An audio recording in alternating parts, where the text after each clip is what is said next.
Dan Sabah Uro insya-Allah dengan watai hana tablet bendera yang akan diisyid. Assalamualaikum warahmatullahi wabarakatuh.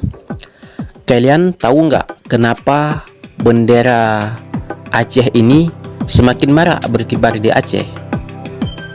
Disebabkan adanya orang-orang seperti kalian itu yang selalu menghujat rakyat Aceh dan mencaci maki rakyat Aceh. Perlu kalian ketahui ya, semakin kalian hina, semakin kalian caci, maka bendera-bendera ini akan semakin berkibar di bumi Aceh.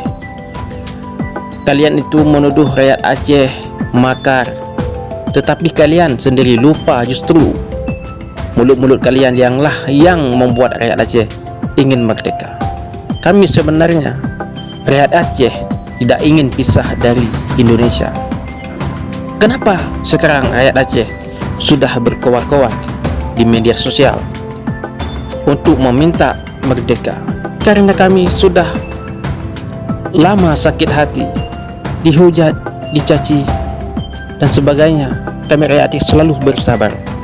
Makalah sebagai Panglima Mualim yang kalah nelantik sebagai Gubernur Aceh, urangnya untuk siap kandero untuk terkibar bendera Acehnya di Aceh bekna hambatan siapa.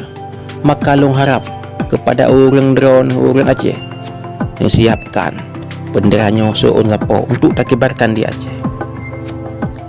InsyaAllah kekenle Panglima Mualim, InsyaAllah tidak lama lagi bendera akan jiik.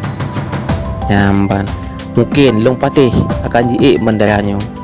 Memang Mualim manteng setia ke perjuangan, ke bangsa, ke rakyat.